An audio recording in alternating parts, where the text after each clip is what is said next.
on Philosophy Talk.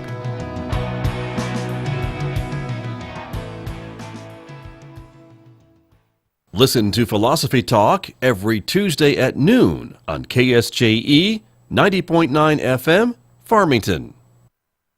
San Juan Regional Medical Center is your community hospital, committed to making life better for the communities we are privileged to serve. In fact, better is our mission, improving lives through personalized health and care. What matters most to our patients matters most to us, offering a comprehensive range of inpatient, outpatient, and emergency care services so you can get the quality care you need right here at home. San Juan Regional Medical Center, celebrating life better here since 1910.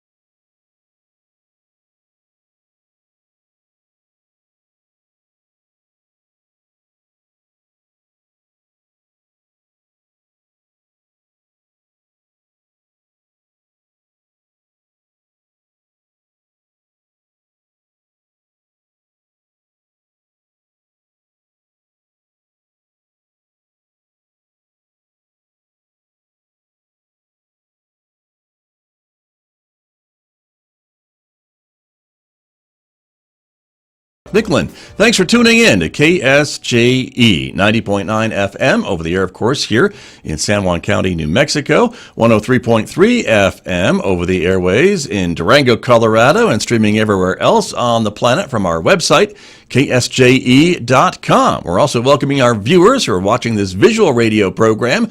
The video is streaming out live this morning to the KSJE YouTube channel, our Facebook page, and our Twitter account. So we're glad that you are with us this morning, everyone, because coming up, it's the first day of the fall semester here at San Juan College. And as is tradition, San Juan College President Dr. Toni Pendergrass will be my guest here in the next few moments. So stay tuned to hear about all things coming up this semester at San Juan College, how Enrollment is doing, some of the other strategic initiatives and goals of the college. That's coming up in the next half hour here on KSJE, so stay tuned for that.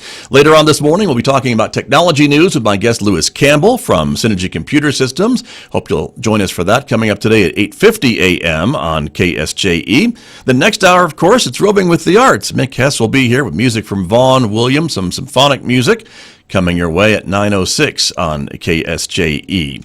And then, of course, don't forget, you can also connect with us on our Instagram channel in addition to Facebook and YouTube and Twitter.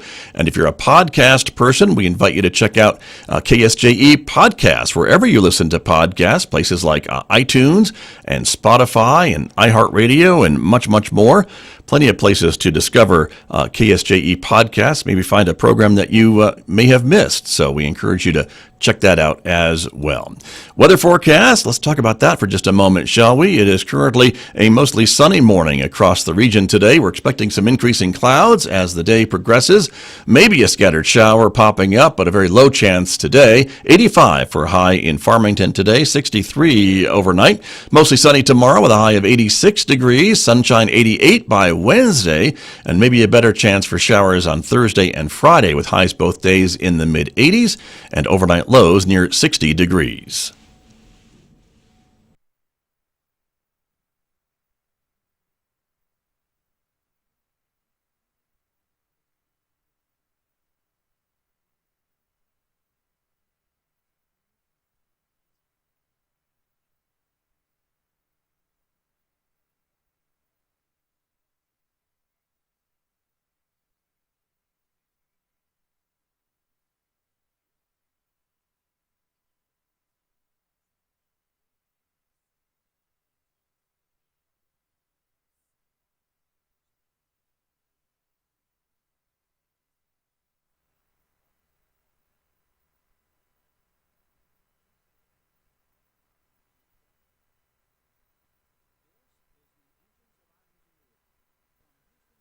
The AI transforming text into images.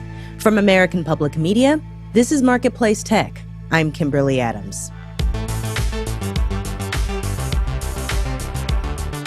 Marketplace Tech is supported by Progressive. Progressive Commercial Insurance offers personalized rates and customizable coverages for your business vehicles. More at progressivecommercial.com. And by USB Technology. Found in billions of devices, USB Implementers Forum reminds consumers that certified products display USB IF logos. Get the whole story at enablingus.org. Sometimes innovative ideas can be hard to visualize, especially when you don't have an image in front of you. Take this description: a 300-foot tall metal construction with lattice work girders. Not too exciting, right? But that's the original text explaining the design of the Eiffel Tower. Like a sketch of the soaring tower, imagery can help get ideas off the page and into reality. Now, there's a machine learning program to help. It's called DALL-E, and it renders images using text prompts. DALL-E has been especially valuable and important in its ability to help people be more creative. Joanne Zhang is the product manager for DALL-E, owned and operated by research company OpenAI. It can visualize the concepts in your head, help you see things from a different perspective, and offer you interpretations and details that you may have never thought of before. So how does it work? Well, OpenAI compiled a database of more than 600 million licensed images and captions. Then programmers trained the model on the relationship between the text and the visuals. Zhang explained that programming DALL-E was similar to teaching a child with flashcards. If you show the child multiple different images of people doing yoga and tell them this is yoga, at some point they'll learn that yoga might involve certain poses, a yoga mat. And the same way, if you show them multiple different images of giraffes in various contexts, they'll learn that giraffes have long necks, maybe a spotted pattern. Zhang says the model can blend images together based on text commands. DALL-E learns these concepts and then how these concepts can relate to each other so that now you can ask it for a photo of a giraffe doing yoga. Giraffes doing yoga is a more playful example, but DALL-E is also used by software engineers to design logos and people like Zach Katz, a musician and safe streets activist. He uses the model to produce renderings of safer streets. Because renders are so powerful in showing people what's possible, I think it'll sort of act as a force multiplier for safe streets activism. Katz runs the Twitter account Better Streets AI. His more than 20,000 followers suggest new kinds of streets for the model to render. Instead of car-centric boulevards, Katz has the creative freedom to transform them by adding bike lanes, gardens, or pedestrian pavilions. He says it's an affordable and accessible way to offer a visualization of safer streets. I would hire artists to do it, but that would cost hundreds of dollars. Now Katz can produce these renderings at roughly 13 cents each and publish them on his Twitter feed. OpenAI is rolling out the program to paid subscribers gradually and working through a wait list, so it might be a while before just anyone can use it. Sasha Fernandez produced this segment. I'm Kimberly Adams, and that's Marketplace Tech. This is APM.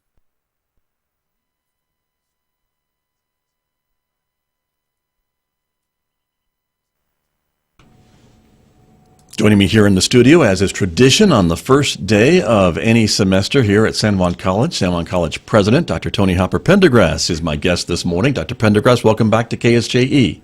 Thank you, Scott. I'm glad to be here. Good to have you here. Happy first day of the semester. Oh, thank you. And we were just talking before we came on the air this morning about enrollment, and you were giving me some figures that came in maybe midweek last week, but numbers are looking, I think, pretty good. You're pleased with them? Yes.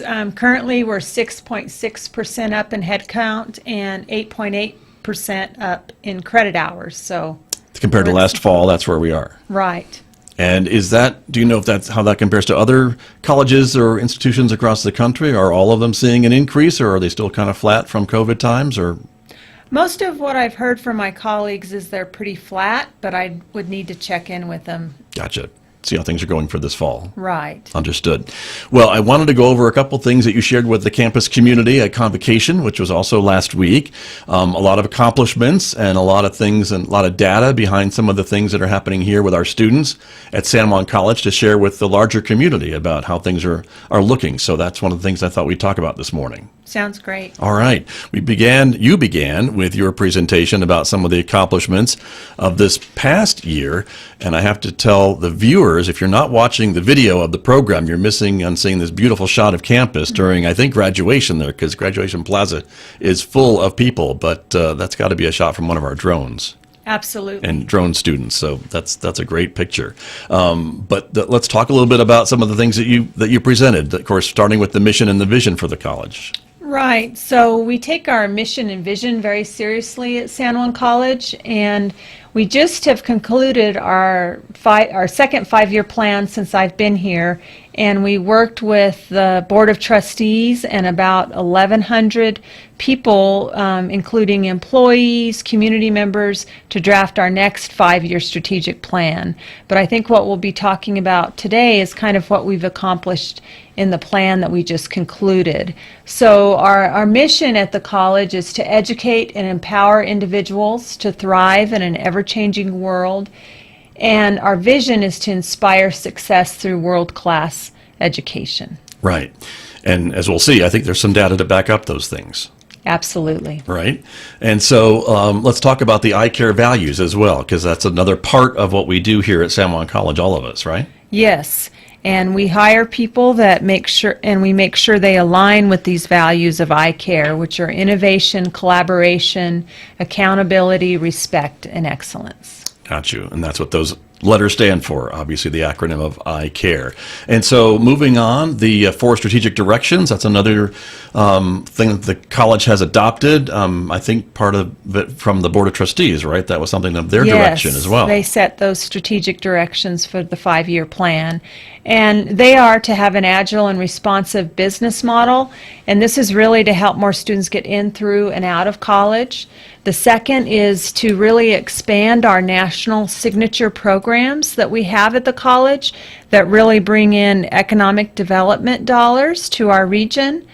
The third is to deliver in an internationally accessible curriculum through our School of Energy. And then the last is to really grow and sustain our health science programs, which are so important to all of us. Right, right. And these are things that I guess maybe folks can refer back to when they're trying to make decisions about maybe programming or funding or things like that. Are those things that kind of guide you and the board and the deans, I guess, when they're making some of these decisions? Absolutely. Gotcha. That's true. Moving on, some of the other accomplishments, and let me get that onto the screen as well so we can share that with our audiences of what we're talking about. But here is the strategic direction number 1 and how the college has met that. Right, and we have several goals under this strategic direction, but the first one is really we wanted everyone at the college to think about how they could assist with enrollment, recruitment, retention, and graduation. Those numbers we just talked about are part of that, right? Right, and so we just pulled one example in our continuing education department in the Community Learning Center, just really tried to make sure that they supply and demand were equal and that they right-sized their schedule and they exceeded their goal. Gotcha. So they had a goal of 80%, this run rate goal, and just for the folks who are listening on the radio, their fall was 80.9 and spring was up to 88.3. Right, exactly. Got you. And so that was the idea behind that. And then let's talk a little bit about this other screen here about this transfer initiative grant between San Juan College and Fort Lewis College. Right. So we're part of the American Association of Community Colleges. We were able to get a grant from them, which includes 17 colleges and 19 universities. And the goal is to just make sure we have more students transferring. And so we've really expanded and advanced our relationship with Western New Mexico University and New Mexico Tech. And of course, we already had a strong relationship with Fort Lewis. And 68 students to date have participated in this equity transfer initiative, and 44 of that 68 have transferred to Fort Lewis. Got you. college. And that's really important, I guess, for well, not I guess, but that is important period for students, right, who are taking classes here, who want to make sure that they can transfer those credits to another institution to continue their maybe higher degree, a bachelor's degree, or maybe even higher than that. Yes, and it's important we have agreements in place so that every credit transfers. Right, and that's what we're talking about. Right. That's what's happening, so that's great to see. Some other graphs that I wanted to share as well with the audience, and this is a little bit more about, let's see, let me ask you, there it is, the some other strategies, I guess, about maybe some failing grades or helping students not get failing grades? Yes, so we worked really closely with the faculty here at San Juan College, and the goal is to take the courses that had the highest D, F, and W rates, so if they earn a performance of a D or F, or withdraw. So we want to decrease those rates. And so we worked with 12 different courses where we have those highest rates. And this chart just shows a sampling of 3 of those courses. So in accounting, they've really decreased their withdrawal rates and closed equity gaps, which is really important. And they did that by assigning a full-time faculty lead to coordinate what's happening in each one of those classes. And then in the second chart is human anatomy and physiology. We know a lot of students take this course, and they did several things. They made sure that the class was primarily offered face-to-face because you have the highest success rates in those courses, and then they were able to acquire some more hands-on practice models and acquire some virtual reality software. They also made sure that students had access to the resources on the first day of class. And then the last graph on the screen has to do with our math class of intermediate algebra. And we know that algebra is important for those STEM majors, but that's only really for 7% of our students that are interested in science, technology, engineering, or math. So they looked at pathways courses and placing students in the appropriate math course for their career. And they decreased the withdrawal rate from 46 to 32%, and they went from 476 students in intermediate algebra to 109 by placing them in appropriate math.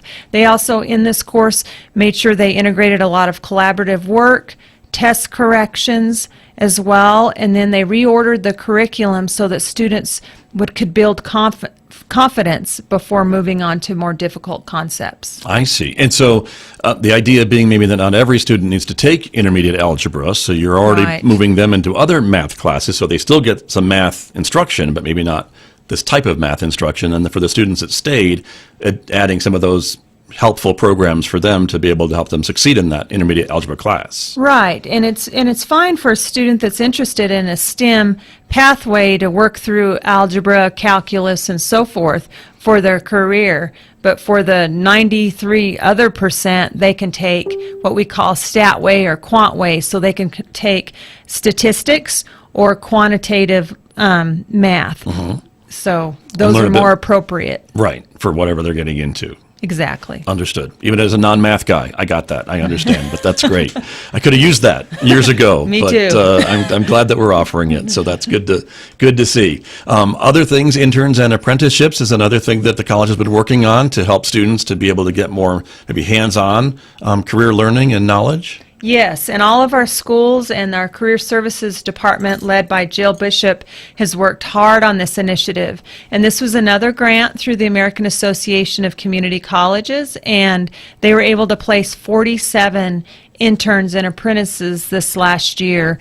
And we had several programs that we leveraged to make sure that they had these work opportunities. And this will be a major focus for our next strategic plan to make sure all of our students have this, what we call experiential learning opportunities. And does this also take the cooperation of the business community to accept these students into their workplaces? Absolutely. So we have a wonderful relationship with our local employers, and they've been great. Very good. That's great. Let's see. Our Pathways events, and I want to ask you a little bit about that. So let's talk a bit about some of those events that were held. Yes, all of our schools work together to host some different events throughout the year. One example that I'd like to really highlight was Dr. Johnson, our Dean for Trades and Tech, brought what they call an Nc3 Signing Day, but it's similar to what our high school athletic students do on signing day, is they agree to commit to certain colleges, and we worked with our local high schools, and we had 52 students commit that they wanted to come to San Juan College. We worked with 13 different high schools in our region. And we threw quite a party for them, as I recall, on that day. We had a nice, they all received a hat, and they were able to sign that they were coming to San Juan College. Right, and there's the pictures on the screen are from that event, if I recall correctly. So that's what it looked like for that signing day event that was held here at the college. Faculty professional development. Let's talk a little bit about that slide for a moment. Yes, so this past year, the faculty participated in a lot of different opportunities for professional development. One of those, where we had 68 faculty participate, is in our student success courses, and we're thrilled that they participated in a 3-day training for that. And all of our faculty are also participating in some mandatory online training. To date, 67% have taken advantage of that opportunity. And on the left side of the screen is a couple of charts that show that we really look at our modalities that we're offering our classes. And for all of our students, the most successful modality this past year was face-to-face, with hybrid as well. And hybrid, I think most of the faculty would offer face-to-face, and for some reason, if a student could not attend, if they had COVID or the family member had COVID, then they could participate via Zoom if they couldn't attend in person. Gotcha. So I think that affected that. And then we looked at also the courses with the highest DFW rates, and the most successful modality was face-to-face. Gotcha. And DFW are those grades again? Is that what we're talking Yes, about? exactly. The grades of D's and F's and the withdrawals Right. from the class of the students. And that goes with what you said earlier about finding that the in-person face-to-face classes had the best results for our students. Yes, And this proves that this kind of backs that up. exactly. This data is what we're sharing today. Let's see, more accomplishments to share from Convocation. My guest this morning, San Juan College President, Dr. Toni Pendergrass, and we're going through some of the highlights from our Convocation that was held last week here at San Juan College, preparing for the fall semester, which begins today right here at the main campus and others of San Juan College.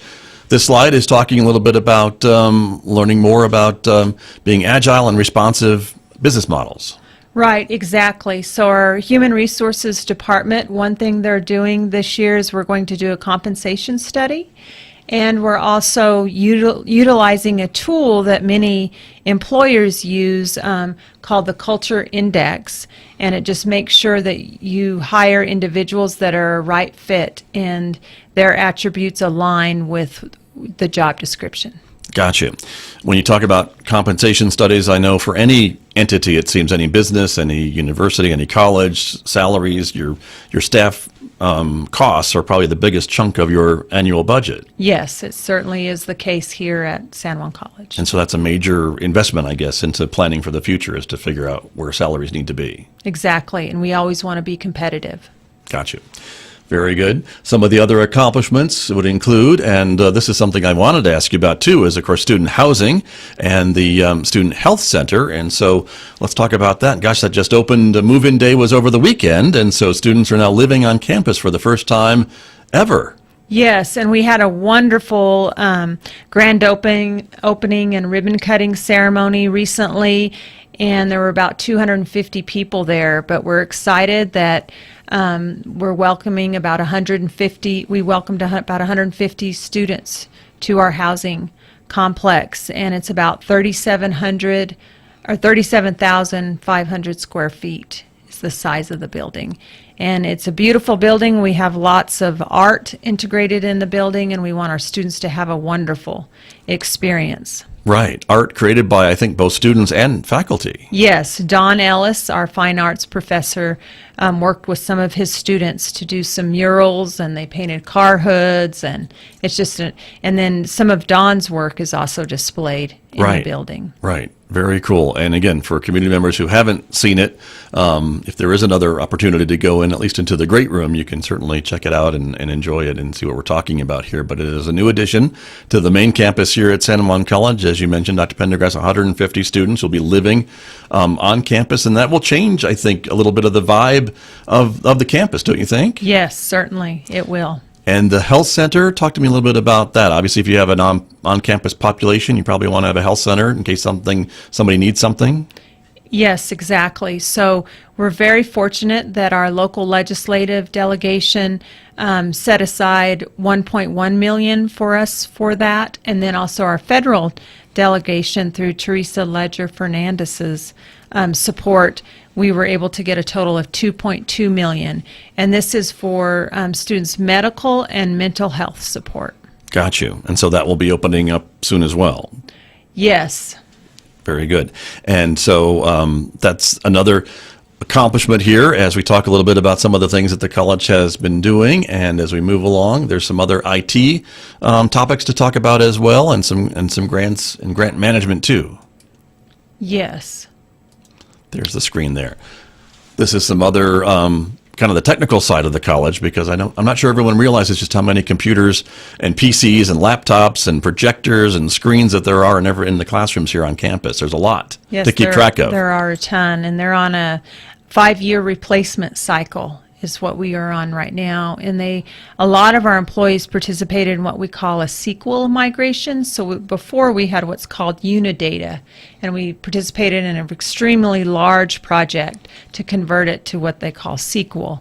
And that was over several months under the leadership of our CIO, Roy Lytle. Right. And that just means that it's more maybe compatible with some of the things and programs that we are using, and maybe more useful Robust. into the future, right? Won't Yes. be maybe outdated or... Yeah, the Unidata was definitely outdated, and it needed converted so that we can use our new system that we are going to be moving to, which is an enterprise resource system in partnership with several colleges in the state, and we have to have SQL. And these programs that you use help to keep track of everything, it seems to me, from enrollment to paying invoices to keeping track of what classes students are taking. Is it all kind of somewhat integrated? Yes, there's 3 different major modules. So you have your student information system, your financial system, and your human resources system. And they all talk to each other, at least they're supposed to. Yes. They're the bones of what we do. Right. And maybe they talk to themselves better now than they used to.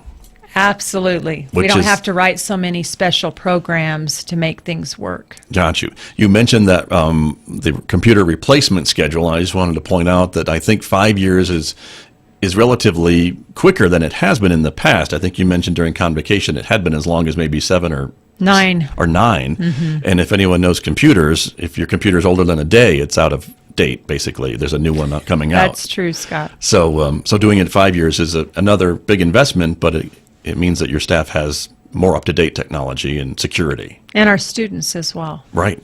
Good point. That's true. Very good. Financial aid, another big important component of San Juan College, and for student success, being able to access financial aid that's available. Yes, and we encourage anyone that is still interested in enrolling this fall. We have a multitude of 12-week and 8-week, even some 4-week offerings. So it's not too late to register, even though this is the first day of class. But we had over 35 workshops last year to encourage people to fill out their financial aid forms. Got you. And with the state kind of moving ahead with offering kind of free college education for residents of New Mexico, that certainly has to impact San Juan College to a degree. Yes, we've awarded over $800,000 already in the Opportunity Scholarship, and if students earned a certificate and they want to earn their associate's degree, we encourage you to take advantage of the Opportunity Scholarship.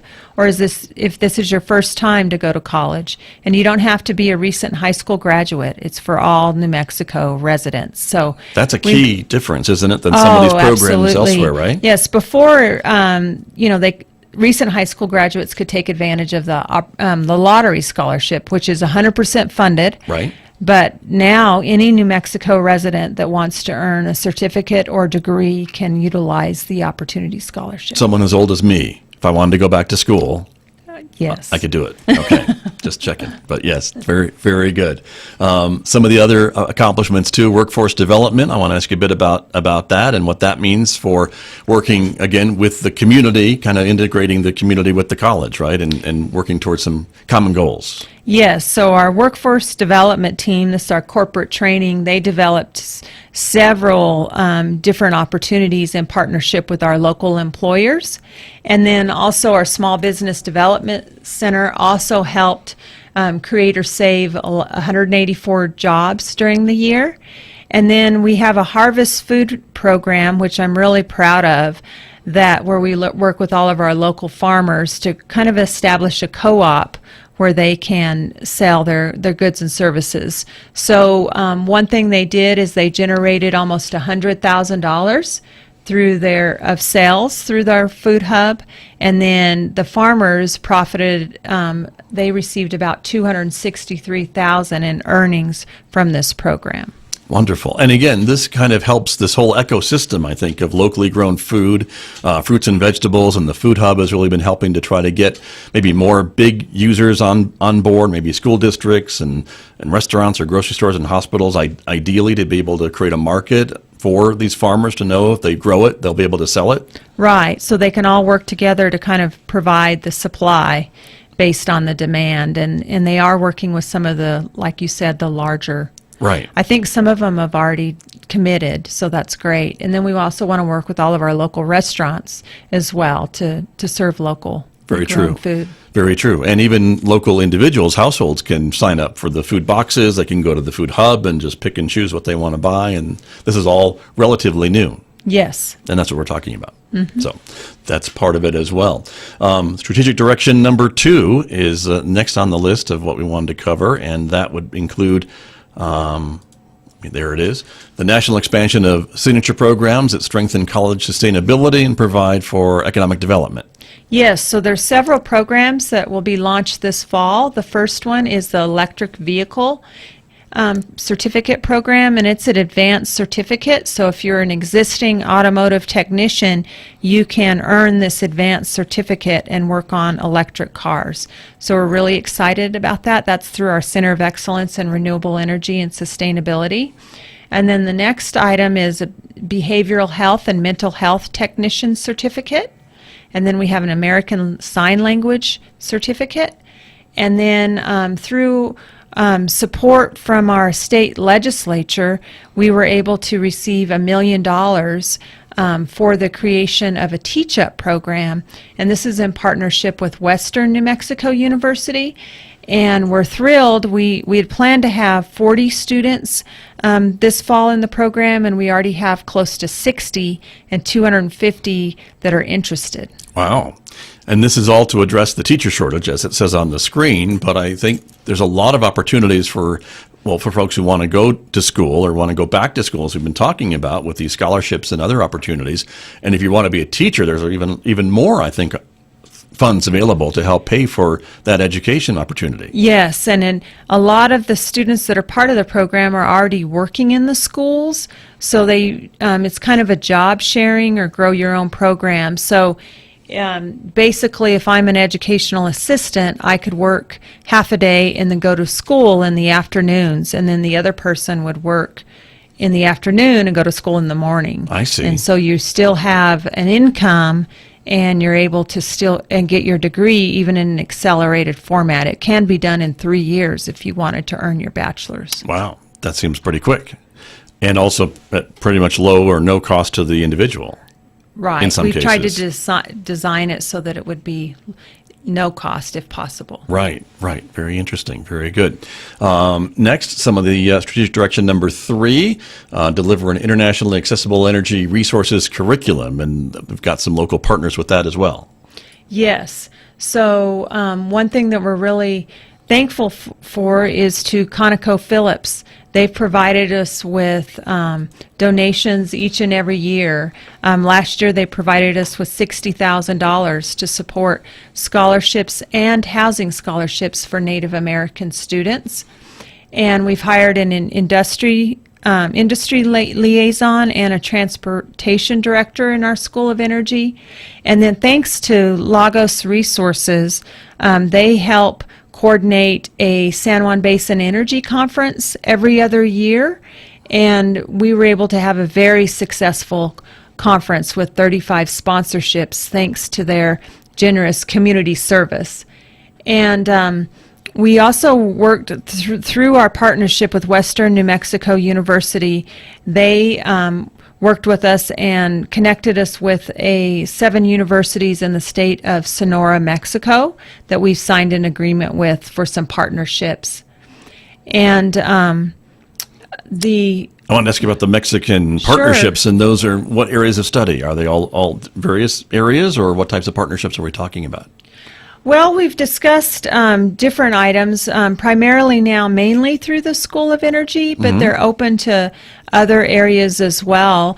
And then we've talked about reciprocal agreements where we could maybe have some language immersion opportunities for our employees as well in Mexico. Gotcha. Very interesting. That's cool. And of course, Western New Mexico University is located in Silver City, for folks who aren't familiar with where they're located. Yes, and they have agreements, I think, with over 20 universities in Mexico. Okay, very interesting. There's a well-controlled program marketing plan as part of this as well? Yes, our digital marketing students worked with them to develop a well-controlled marketing program, and we train students in well control throughout all the major basins. Right, very true. And the other bullets there, recruiting partners? Yes, through our instrumentation and controls program and all of our programs really at the School of Energy, we just keep adding new partners.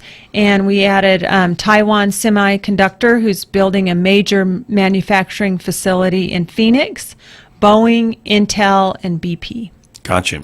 And of course, getting the word out through local school presentations. Yes, the School of Energy presented at 15 different high school events this last year. Very good. And direction number 3, delivering an internationally accessible energy resources curriculum, which is kind of goes along those same lines, doesn't it? Yeah, just kind of a continuation is one of our major initiatives in the state is on hydrogen. So we're working with 3 other states for a hydrogen hub proposal. But actually, San Juan College has been working on hydrogen as one of our priorities for the last 3 years. Interesting. And we keep hearing more and more about hydrogen. I think we're going to hear more in the future about it as well. I agree. And probably we'll need some educated people to figure it all out and make it happen. The School of Energy has already worked with our partners to develop an advanced certificate in hydrogen. Gotcha. Very, very good. And strategic direction number 4, which is growing and sustaining the health science programs that we've talked a little bit about. Yes, our health sciences administrators and faculty are doing a great job in that area of the college, and they've really improved their return on investment metric in many of their programs. And they've really been, we had a grant through the Ute Mountain Ute, and we were able to serve 81 students through many short-term training programs that are really excited about, and their completion rates have improved substantially. For the last 10 quarters, our nursing students have had a 100% pass rate on their licensure. Very, very good. Well, Dr. Pendergrass, we're almost out of time, but I didn't want to leave without talking to you about the Caring Campus, which we talked about at Convocation, which is another, I think, initiative that we're hearing a lot about here on campus, and it's really more of a kind of a feeling and something that all the employees can do to help students and visitors to campus feel more welcome. But it's something that we're trying to really spread throughout San Juan College and throughout all the employees here, it seems to me. Yes, and it's a national initiative sponsored by we call IEBC, but the Institute for Evidence-Based Change, and we were selected to participate in their first round, and then later they had a faculty-focused initiative that we were selected for as well. And our professional and support staff really took the lead in developing a training online regarding these behavior commitments. And it's a 7-module, and we had, I think, if I recall correctly, about 250 people that participated and completed the training. And so we're excited about that. And then through the faculty initiative, they requested our data.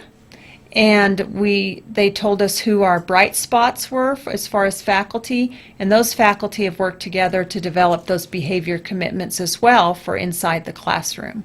And so we're just continuing to progress with this program, and it's a great thing. Great. And the goal, again, is to make students and visitors and even new employees, I think, feel more comfortable coming to campus. Yes, customer service excellence. Gotcha. That's the goal. Very good. And this is a special year. I know for you, you're celebrating your 10th anniversary as president of San Juan College. Yes, July 2nd was 10 years. And congratulations. oh, thank you very much. Can you give us an idea of what your vision is for the next 10 years? What would you like to see? Well, I'm excited about this next 5-year strategic plan, and I just want us to continue to really increase our graduation rates and be one of the best colleges in the nation. Well, we're pretty close to that already, I think, from the numbers that I have seen, right? I hope so. Very good. Well, Dr. Pendergrass, it's always a pleasure to have you here and to get us going on the start of the semester. So thank you for coming in and talking with me this morning. Thank you, Scott. Good to see you. That's Dr. Toni Pendergrass, the president of San Juan College, my guest here on the first day of the fall semester on KSJE.